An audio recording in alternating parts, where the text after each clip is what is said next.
Right, so why do I deserve to be here lecturing you? Now, this is my big gripe with a lot of courses, like, where's the presenter from? They're this person, I've bought DVDs. I'm like, I do not know who you are. I've never seen you on television.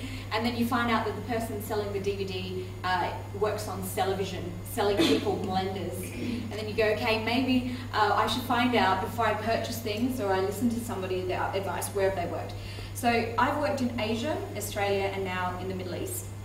I work right now for Dubai TV, Dubai One, in particular the English-speaking channel. I also work for Virgin Radio, so I work 2 jobs because I'm an idiot.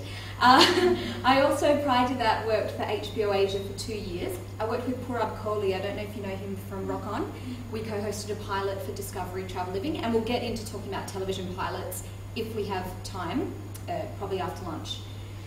In this medium, in this industry, or the television and the radio industry, the media industry, all that matters is the bottom line. What anybody sees when they turn on the television, and hopefully what they're going to see is a convincing, well-honed, well-presented presenter. That's all that really matters. That's what lay people on the street take home. That's what press wanting to feature in their magazines take home. And being just a radio presenter or just a TV presenter, if you can do both, you've got a much bigger media angle for people to give you coverage and hopefully to lead to endorsements and other things which can get you more income. So there is a misconception that people who do radio should use it to leverage themselves into television, and that people who do TV have a surefire position for themselves in radio. This is really, really wrong. I can't tell you how wrong it is, but we're going to try and break it down. The first reason is that TV is collaborative and radio is singular. So on TV, when you're on set, you're working with a sound man, a cameraman, a grip. You're probably going to have a couple of helpers who help to carry the equipment.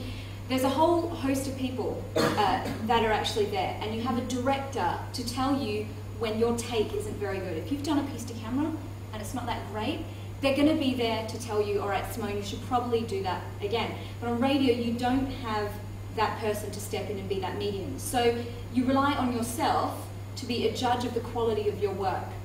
So I think for radio, you need to have a much more developed sense of self, and you need to have really good barriers in your head of what is inappropriate to say and what is okay to say on the radio. Because you don't have that person. If you screw up and you say the wrong thing, you are the one that pays the fine, and your station could get a ban. So for those reasons, I think TV is much more collaborative. You need to be able to get along with people a lot better. You have to have a smaller ego, because those people, your director, your producer, all those people on set, they're your colleagues. You're not there to be the star. They're actually your colleagues. They see you every time you muck up. So they're really people that you're working with, and if you're not good at working with other people, television is not a good thing to go into. Okay? Radio is also known as a one-on-one medium. Current day radio, you only talk to one person. So when you're down the mic, the days of, hey there, everybody out there, here is a request to all of you people in Dubai. Can anyone tell me the reason why we don't deliver radio like this anymore? Okay, because the days of a family sitting in a lounge room listening to a radio ended with World War II. Television replaced, video killed the radio star, you've heard this song? Yeah. Television replaced that, so that became the medium of entertainment in the lounge room with everybody watching. Radio no longer is that medium. So for that reason, people listen to radio alone when they're in a car driving, or maybe online, like James listens while he's at work, listening to me on the speakers at Virgin. You listen to radio singularly. So the minute somebody says to you, hey, all you people out there, it breaks the facade that you're just talking to one person. You're acknowledging that there are more than one person listening to that medium. Radio is also far more technical. So a lot of TV presenters can't cross over into radio because they can't do the panel, and that's something that I, coming from a television background and crossing into radio, I find really hard, because I'm used to somebody preparing what I say, putting a drink there for me, and then if something mucks up, well, it's not my problem, I just have to present well, that's all I do, and see my hair, make sure my hair's okay. You don't have that on radio, so if you screw up, that's it. You have to learn the panel. In TV, the content is provided for you. Radio, however, you're responsible for sourcing the information, grabbing the sound bites, editing the phone call, and putting it all on air live. You're a one-man team. But I'm saying you have to be aware that grooming is a huge part of your job, which of course it is on radio. I rock up practically in my pajamas most days. It's fantastic. So that's a big difference. A presenter's toolkit for TV and radio is also different. In radio, it's weighted far more towards your voice. You have to have a good voice because you have no visual cues to get away with. So if you look really good, like this presenter I'm about to show you, if you look really good but your voice is high-pitched, in major markets around the world, bar Dubai, you never hear a female radio presenter with a high-pitched voice. Can anyone tell me why that is? It's annoying. It's grating for people. It's for the same reason why you always hear more male jocks on the radio than you will female jocks. Because for some reason our bodies, and studies have shown, our bodies actually find it more comfortable to listen to lower voices or voices in the lower range. Voice is important on TV, but not as important. For example, this girl can get away with sounding like this. Hi, I'm Samantha Wills with Tito TV, and we're here tonight at the Royal Hall of Industries for the opening night of Art Sydney 06. Tonight we're going to catch up with... Now close your eyes. Imagine listening to that 3 hours a day, every day on radio. But it will work on television because she's a beautiful girl. And that's the difference. So for a radio presenter, you really have to have great vocal skills. For TV presenting, you have to have good vocal skills. But it can be supported by other things like your appearance, the way that you engage, and in Samantha's case, a media platform. She's a very famous international jewellery designer. Getting onto television is not just about being good.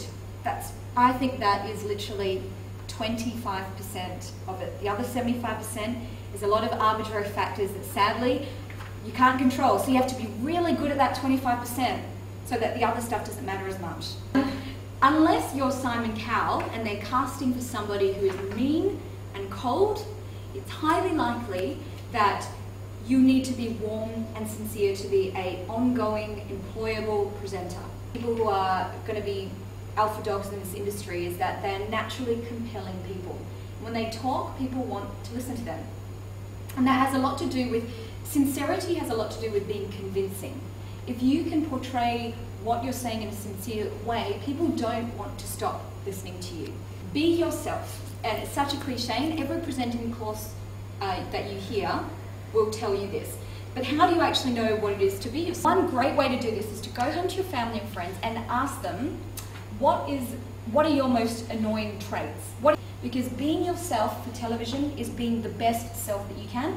I'm not asking you to change. Just take all those things that are unlikable about yourself and never show them to your crew or on camera. So that is the best, that's be yourself for television, that's what I'm telling you. In other words, be your most professional self. Be all the things people love about you, and everything else, just shelve it for your personal time. Make your boyfriend listen to it, make your parents put up with it, just don't put it on camera. The next big thing is memorization and preparedness. When you're starting out, to get that sincerity, to get that warmth, and to deliver your lines in a convincing way, because they're not written by you. They don't come from your head. They're not even said the way that you see that. He was off center, and then as he was talking, that can be very, very distracting to be watching you, because we stop paying attention to your piece of camera, we start paying attention to you moving.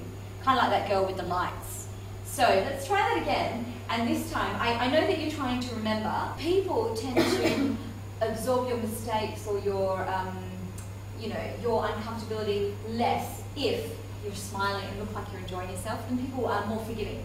So smile from ear to ear, okay? And when you finish your take, make sure that you give a smile and you hold that smile for 2 seconds before you drop your eyes. And I want you to try one more, and you look a little bit pissed off. So I want that smile, but at the end there you're engaging with the content, which is ideal. Like I said, convincing people that these are your words